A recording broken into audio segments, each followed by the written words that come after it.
The Lakers currently have 20 players on their roster, but 2 of those players are on a 2-way contract, and there's a good chance that 3 others end up playing for South Bay as well. The Lakers, due to the recent injury to DeMarcus Cousins, will be able to use the disabled player exception, which will allow them to use that 15th roster spot. In this video, I'm going to go over who I believe are the top 4 candidates for that 15th spot. Now I know, Dwight is not a fan favorite by any means and didn't leave on great terms. But because of this injury to DeMarcus Cousins, the Lakers need a big.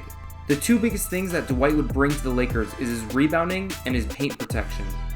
Dwight was 8th in the league in offensive rebounds per game at 3.1. He was also 4th in the league in putbacks, averaging 3.1 per game.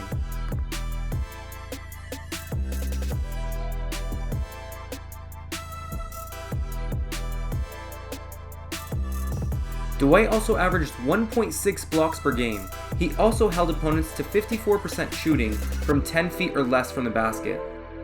Now the main issue with Dwight isn't really his skill, it's more so his ego. In the past few years, he's been on a new team every year, and it's for the same reason.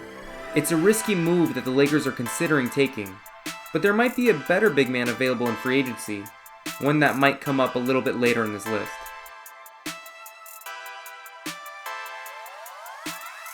To me, Thabo Sefolosha is a name that just hasn't been brought up enough.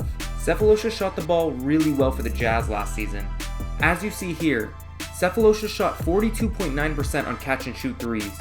But not just that, he also shot 44.6% on his wide open attempts.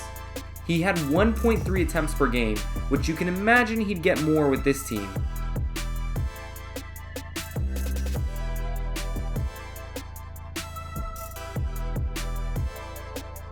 Now these stats are from a smaller sample size because of his minutes played and because of his injury. But even with the smaller sample size, this is pretty impressive. The Lakers could really use a player like Thabo, who's a 3-and-D guy and if needed, can go up against the opposing team's best player.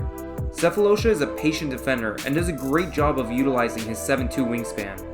The only issue with Sefolosha is that he's a bit on the older side at 35 years old, and he's had trouble with injuries.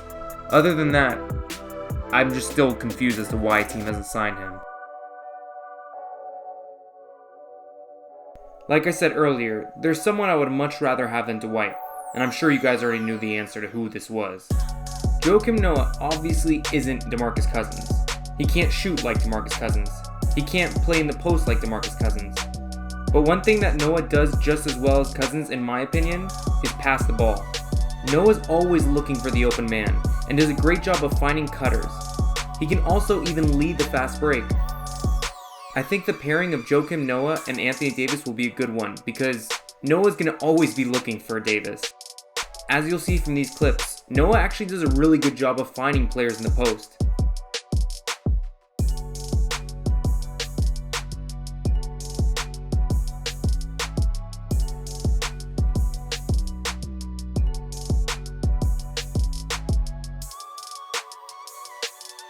Noah also held it down on the defensive end for the Grizzlies. When he was on the court, they had a defensive rating of 101.7.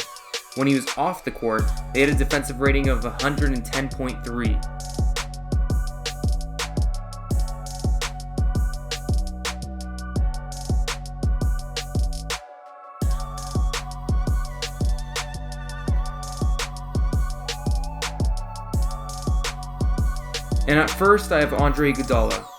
He was a key part in the Warriors championships, including winning one Finals MVP. Having Iguodala on the team would take a ton of pressure off LeBron on both ends of the court. Not only would he defend the best player on the opposing team, but he could also handle the ball and bring the ball up the court.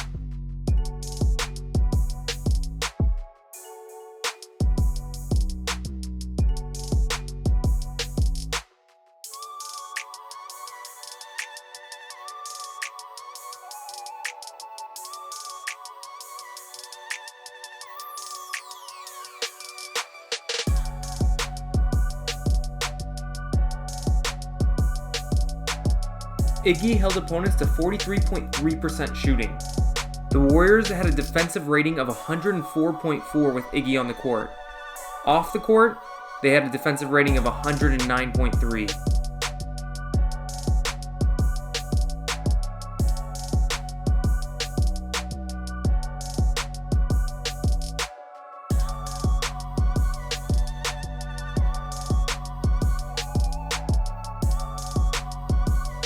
So yeah, Memphis, it'd be really nice if you bought out Iggy already, because he's the perfect fit on this squad. That's all I have for this video. I hope you all have a great day. Thank you for watching.